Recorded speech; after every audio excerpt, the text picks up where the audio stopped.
vamos começar mais um episódio do Pode Vacinar, um podcast relacionado a vacinas. E hoje a gente está aqui com a enfermeira Ana e a enfermeira Jaqueline. Bom dia, pessoal. Bom dia. Muito obrigada pelo convite. Então, hoje a gente vai estar falando um pouquinho sobre as vacinas, mas a gente vai estar voltado a falar mais as vacinas importantes, né? O que ela traz de importância na saúde da criança. Então, vamos começar com a Ana. Ana, o que você entende assim sobre vacina, para a gente ter um conceito geral assim, de que é a vacina? As vacinas, elas são uma substância biológica que ela estimula o nosso sistema imune a reconhecer e a combater agentes patógenos. Quando a gente, ao nascer, a gente tem dois tipos de imunidade, que é a imunidade inata e a adquirida. A imunidade inata, a gente já nasce com ela. E a gente tem a adquirida, que a gente adquire ao longo prazo, ao longo tempo, que envolta as vacinas. Certo.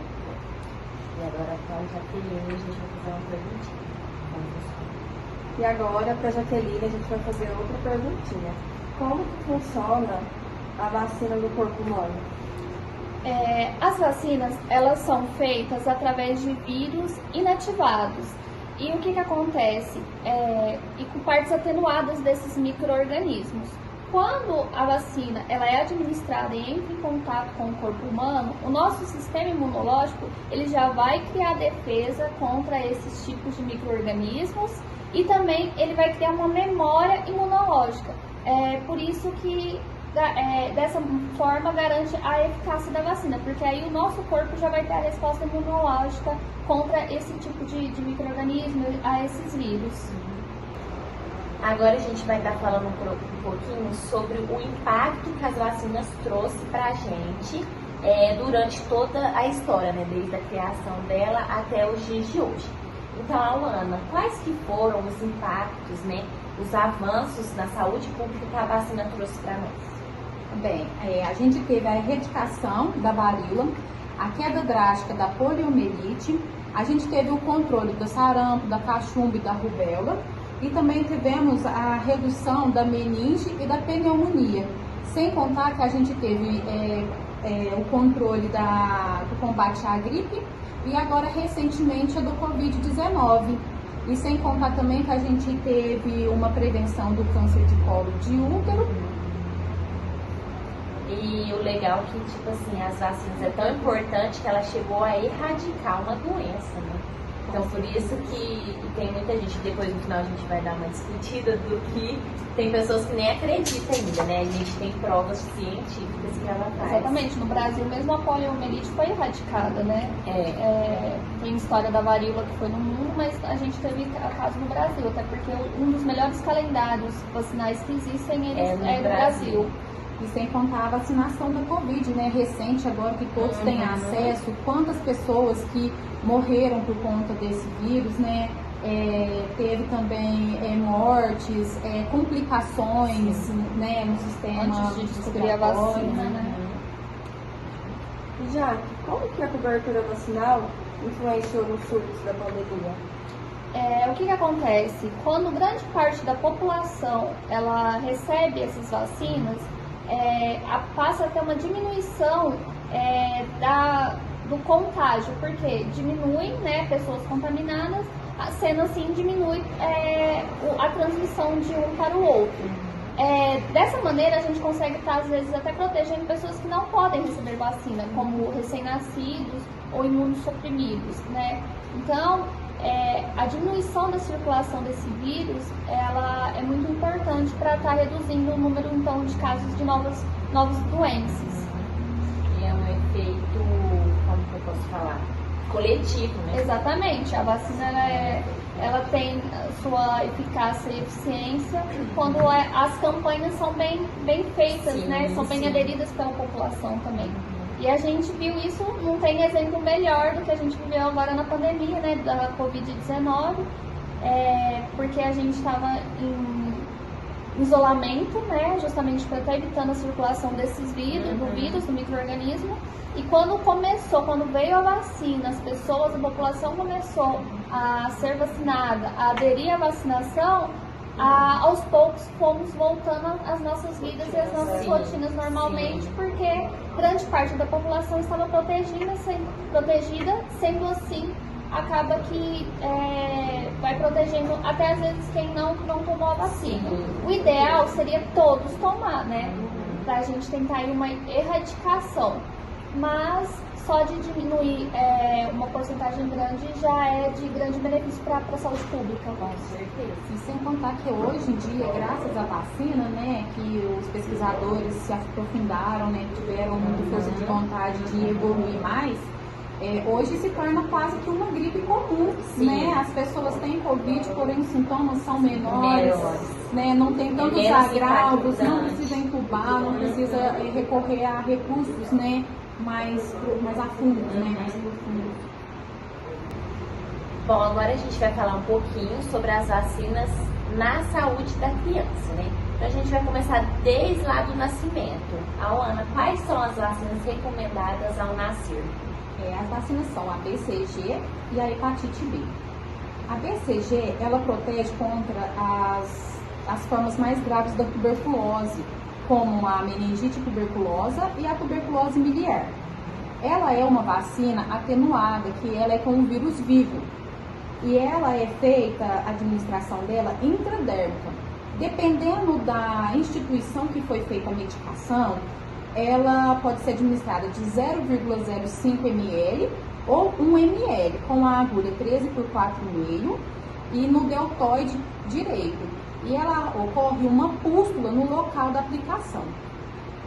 Hoje em dia, segundo as literaturas, quando você faz a administração da medicação, se ela não formar essa pústula, não é mais recomendada uma segunda dose dessa medicação, porque antes precisava de repetir essa dose. Hoje não é mais necessário. Só uma. E aí a gente tem a hepatite B, que ela protege contra a hepatite B, e a administração dela, ela é intramuscular, no vasto lateral da coxa, de crianças até 2 anos de idade, com a agulha 20 por 5,5 ou a 25 por 7. E essa BCG é a que dá a marquinha. Isso, ela fica com uma marquinha. Às vezes as pessoas agora no administrar não tem a marquinha e fica, a vacina não funcionou, não pegou. Mas não é mais o recomendável de dar uma segunda dose. Certo. Já existe algum calendário específico para a vacinação das crianças? Sim, no Brasil o Ministério da Saúde disponibiliza o calendário de vacinação das nossas crianças e adolescentes, inclusive é um dos mais completos do mundo, né? E não só crianças e adolescentes, mas também o Brasil ele estende a vacinação a portadores de doenças crônicas, a idosos, aos povos indígenas. E agora a gente também está incluindo no nosso calendário 2 novas vacinas, que é a da meningite, a CWY, né, que antigamente era disponibilizada só na rede particular, agora ela entra no nosso calendário, né, para os nossos adolescentes. E também é uma grande conquista aí para o SUS, a vacina que na verdade, ela é realizada na gestante, mas que previne a bronquiolite, né, nas nossas crianças, nos nossos recém-nascidos. E o interessante é que eu vi esse calendário e, tipo assim, não tem como errar, porque ali tá a idade, a dose, a vacina, tudo certinho, que você tem que acompanhar ali para a criança, e isso faz totalmente diferente. E o acompanhamento ali da rede que está atendendo, né, essa mulher, quando ela vai levar a criança para ser vacinada, geralmente a gente tem padronizada as carteirinhas, né, tem a carteirinha do menino, a carteirinha da menina, e ali já deixa agendada a próxima dose, quando que essa mãe tem que levar, já tem que deixar as orientações feitas, se a criança está doente na época de tomar vacina, como se proceder, se espera alguns dias, se atrasa, se adianta, tem que estar tudo explicado e alinhado para estar realizando essa vacinação da melhor forma possível, fora as campanhas de vacinação, né, que elas vêm aí na mídia, alertando, né, orientando também e reafirmando, né, a importância da vacinação. E as campanhas até, às vezes, muitas vezes, para muitas pessoas é mais fácil porque elas acontecem em sábados, onde as pessoas têm maior disponibilidade para estar indo procurar a vacinação dessas crianças. É que nas cidades, né, devido ao público-alvo, né, que são as mães e os pais que trabalham, a gente fica aberto até mais tarde, no sábado, no final de semana, até as 4 horas, para poder trazer esse filho para estar vacinando. E para o pai não esquecer, no cartãozinho de vacina, bem em cima, a gente coloca a idade que é para o filho retornar para poder fazer a vacina. Porque às vezes a mãe leiga olha ali e fala assim, nossa, mas não estou entendendo nada, qual que é o próximo dia de voltar? A gente já deixa no cabeçalho a data certinho para Já ele deixar agendado, né, para não perder. E existem alguns municípios que funcionam muito bem, né? O serviço da saúde da família, tem os agentes de saúde que fazem a busca ativa, né? Hoje em dia a gente tem o ESUS e todas as vacinas conseguem ser lançadas no ESUS. Dessa maneira, tem como os profissionais, os agentes de saúde, os enfermeiros das unidades ter acesso, procurar e fazer a busca ativa dessas crianças, procurarem saber por que elas não estão sendo vacinadas e tentar fazer o maior número de pessoas possível entrar nessa cobertura vacinal. Então, gente, não tem desculpa. Não tem mesmo, porque agora até as vacinas na escola já estão levando as vacinas na escola. Eu mesmo tomei a minha na escola. Isso, porque o filho chega e fala, mãe, ter que levar o cartãozinho de vacina. Você coloca na mochilinha da criança, pronto. Tá tudo Facilidade certo. agora. E agora a gente vai estar falando um pouquinho sobre o papel dos pais no acompanhamento dessas vacinas das crianças, né? Ana, como que os pais, eles conseguem acompanhar a carteirinha de vacinação, se tá tudo em dia, tudo certo? No acompanhamento da carteirinha de vacinação, vem todo especificadinho as datas que ele tem que retornar. Ele também pode estar procurando o posto de vacinação, né, conversando conosco a respeito para atualizar, ver se está tudo em dia, qual é a próxima data para ele estar retornando. Então, eles vão acompanhar a partir disso. Isso, pode estar ligando também, né? Que a gente agora tem não precisa nem sair de casa, né? Pode mandar no WhatsApp, ligar, e aí, ou mandar uma foto da carteirinha, né? Da criança que a gente. E aí tem mais certeza. Isso, né? E a gente fala a data certinha pra estar fazendo. Pra estar aí. E a Ana, quais que são as vacinas mais recomendadas entre a faixa etária de 11 a 14 anos nos adolescentes? Bom, a gente tem a HPV e a meningo ACWY e o reforço da DTPA. E por que é de 11 a 14 anos que é mais recomendado? Na verdade, para adolescente, a criança feminino, ela é recomendada de 9 a 14 anos e os meninos de 11 a 14 anos, devido não ter iniciado a puberdade ainda. Ah, sim. Então é mais recomendado antes da puberdade. Isso. Certo. Já que a vacinação contra HPV é importante para os meninos e para as meninas? Sim, a vacinação contra o HPV é importante para ambos os sexos, tanto para os meninos como para as meninas, né? Ela é iniciada aos 9 anos porque ela protege e previne contra diversos tipos de câncer causados pelo vírus do HPV. Por isso que é importante. E também para prevenir um passar para o outro, né? Sim. A disseminação entre parceiros. E tem indicação de vacina da gripe para as crianças? Sim, as crianças a partir dos 6 meses de idade, elas entram até como um grupo prioritário para estar recebendo as vacinas contra a influenza. Antes mesmo do vírus começar a circular, né? Quando já é feita a vacinação, a campanha para estar vacinando portadores de doenças crônicas, idosos. E as crianças a partir dos 6 meses também estão inclusas nessa campanha, nesse calendário. Interessante, que eu não sabia que a partir dos 6 meses já podia tomar Já toma a sim. da gripe. Ana, fala um pouquinho pra gente, já que vocês estão no campo aí, como que é armazenada essas vacinas? As vacinas, elas são armazenadas, eu vou falar da geladeira, né, que são as mais comuns. Ela é armazenada na geladeira entre 2 graus Celsius positivos a 8 graus Celsius, certo? Dentro dessa geladeira não pode colocar mais nenhum material, é somente para as vacinas. São geladeiras específicas para Pra vacina. Elas também são geladeiras equipadas com alarme, né? Em alguns lugares tem que ter gerador de energia, né, para estar protegendo, para não pode se caso houver mudança dessa temperatura, a gente perde essas vacinas. Tem o termômetro, né, que fica por dentro da geladeira, né, que é onde aí depois tem o timer do lado de fora, onde que a gente vai verificar a temperatura da geladeira. E o importante é que nas geladeiras a gente tem que colocar 12 garrafas de 2 litros de água naquele compartimento embaixo, onde que ficam as gavetas. Aquelas gavetas a gente tem que retirar todas aquelas gavetas.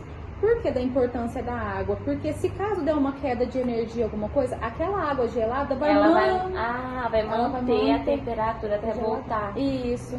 Interessante. Né? Aí sempre tem que ter o cuidado da limpeza, da higiene da geladeira para não acumular muito gelo, porque senão desregula também a temperatura da geladeira. E existem também os gráficos, né? A planilha que tem que fazer a verificação dessa temperatura dessa geladeira todos os dias em diferentes horários. Você vê cedo, na hora que você chega, e ao sair, né? Você sempre tem que ter esse controle da geladeira. E sempre está resetando o termômetrozinho, né? Assim que você acabar de verificar a temperatura, que são 3, né? A temperatura do momento, a mínima e a máxima. Certo. Bom, agora a gente vai entrar nos assuntos mais polêmicos, né? Sobre a vacinação. Que é as famosas fake news, né? Então, vou lá tomar vacina de gripe, aí dá um dia, uma semana, tô gripada. Falou assim, por que eu tomei a vacina da gripe então, sendo que eu tô gripada? Explica pra gente como funciona. Infelizmente acontece muito isso hoje em dia, né, gente? Ainda mais com o aumento, né? A gente tem a internet aí a nosso favor e às vezes ao nosso desfavor, né? A tecnologia, a mídia, a evolução, ela traz inúmeros benefícios, mas com eles também vem algumas coisas... Os malefícios, né? Então, o que acontece? Um exemplo da vacina da gripe. Muitas pessoas falam assim, eu tomei a vacina da gripe e eu gripei, fiquei resfriado, por culpa da vacina. Na verdade, o que acontece é que às vezes essa pessoa ela já estava em contato com o vírus da gripe, ela já estava com uma predisposição a ficar gripada, ficar resfriada, e coincidentemente, quando ela toma a vacina, pode ser o que acontece? Ela vai ter ali o contato com o vírus inativado. E ela pode se resfriar, mas é uma coisa assim que acontece, não é culpa da vacina em si, né? É uma coisa, é uma consequência. E como a desinformação das vacinas se espalha? Então, hoje em dia, ela se espalha muito rápido, né? Pelas redes sociais, né? E também pela falta de informação, né?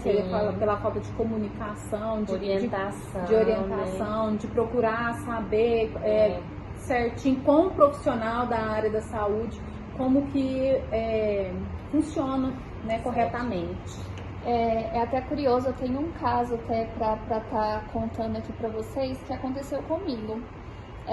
Eu acho que o auge, né, principalmente em relação à vacina da fake news, né, foi agora na pandemia da Covid. E um dia, ao vacinar uma senhora, na hora que eu apliquei a vacina nela, por hábito a gente já aplica, já deixa o descarpaque próximo ali, pra gente já tá descartando esse pérfuro, né? No que eu fiz o descarte desse pérfuro, essa mulher, ela se revoltou contra mim. Por quê? Porque na época estava sendo disseminado que muitas pessoas iam até os postos de saúde tomar a vacina e não estava sendo aplicado vacina, que não tinha líquido, que era ar. Então, ela se revoltou contra mim porque eu não mostrei para ela a seringa vazia. E desde esse dia então, eu tomei como postura, eu aplicava a vacina, mostrava a seringa para a pessoa antes, mostrava o preparo da vacina, mostrava o frasco e mostrava depois que aplicava a vacina, a seringa vazia para depois fazer o descarte, né? É para vocês terem noção da importância que é a gente, quanto profissional de saúde, a gente também somos educadores, a gente somos orientadores. Então, quanto melhor a gente puder disseminar as orientações reais, verdadeiras para a população, melhor vai ser para a gente estar combatendo essas fake news. Porque, infelizmente, na época da pandemia, até o presidente da República, né, foi um disseminador de fake news. Ele foi um dos principais causadores de muitas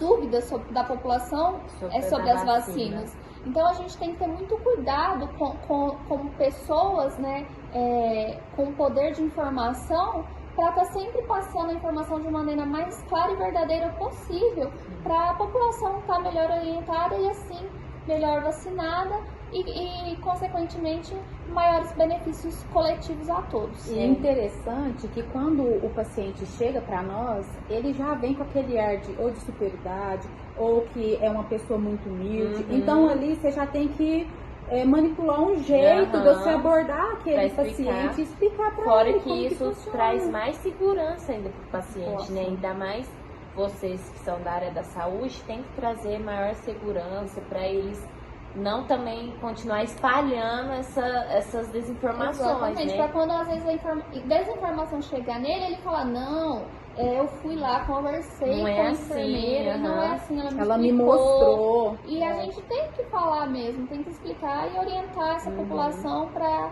a gente poder combater essas fake news e não atrapalhar, e sim melhorar a adesão da vacina, né? E lutar contra esses movimentos anti-vacinas. Sim. E, gente, chegamos ao fim de mais um Pode Vacinar. Meninas, eu queria agradecer pela presença de vocês. Nós que agradecemos. A gente ficou muito contente com essas informações. Nossa, eu aprendi muito aqui, gente.